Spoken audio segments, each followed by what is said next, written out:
My name is Victor Nyongesa, serve as the chairperson of ELOG.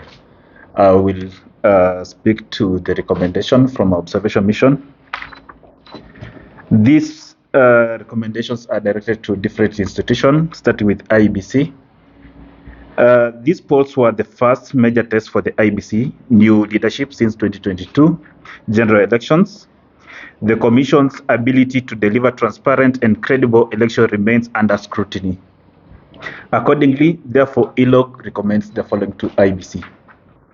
Assess the electoral environment early in order to determine if it is conducive for credible, free, and fair elections. As has been said in past presidents, that is 2017, the Commission has the power to call off an election if through its assessment report it cannot guarantee a peaceful environment. The Commission, working with other relevant agencies, should in future disqualify both political parties and contestants who are guilty of electoral malpractices. These include perpetration of violence, use of public resources to give unfair advantage, and voter bribery. Continuous and sustained voter education and information so as to address the increasing cases of assisted voters and voters being turned away.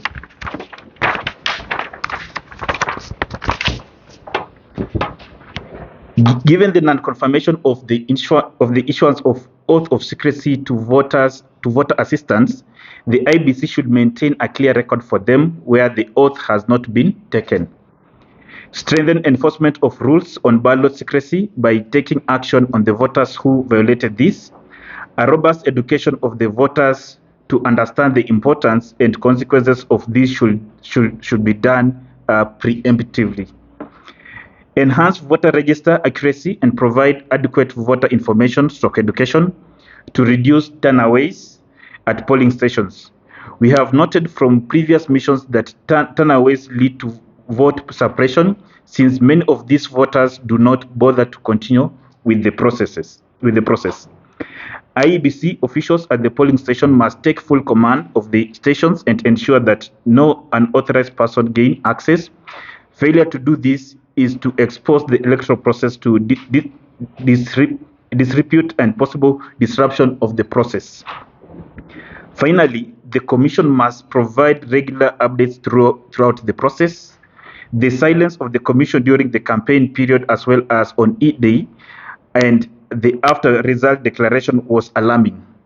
While noting that they did take some action on offending candidates in Kasipul and further issued a statement condemning the violence on E-Day, it is our considered view that they punched way below their weight. Our recommendation to security agencies: a clear security plan that is shared with the relevant actors should be in place. Based on our observation, it was not clear whether this existed, and if it was, then it was not followed or observed faithfully. The aim of such a plan will be to secure the electoral environment so that normal electoral processes can go on unhindered. Investigate reported incidences of intimidation and violence and ensure accountability. Action to prosecute those found guilty should be expeditiously undertaken to mitigate against future repeat offenses. Provide consistent impartial enforcement across all active polling stations. To political parties and the candidates, adhere to the Electoral Code of Conduct at all times and ensure that the same for party members and aspirants under the party ticket. Political parties, just like the IEBC, have the power to disqualify candidates in breach of electoral rules, as well as the code of conduct that the parties commit themselves to. Uphold ethical campaign standard by rejecting bribery, coercion, and disruptive conduct. Work with IEBC to ensure that party agents are properly accredited and deployed into the designated polling stations. They should also ensure that the agents are well trained, briefed on their responsibilities and procedures for monitoring the electoral processes. Consult with the IEBC to agree and ensure that clear roles and responsibilities for party officials who are not agents, and restrain them from interfering with the electoral processes.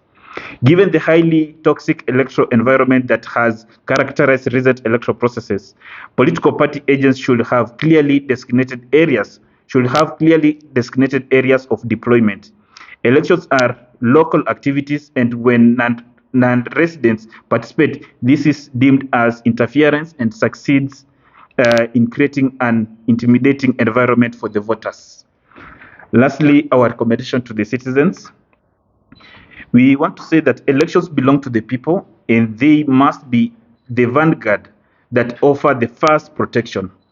Through the residents, voters, locally assembled election officials, party agents, election observers, and local security, they must stand guard to ensure that the processes are not adulterated by criminal elements or through inducements by opposing political camps.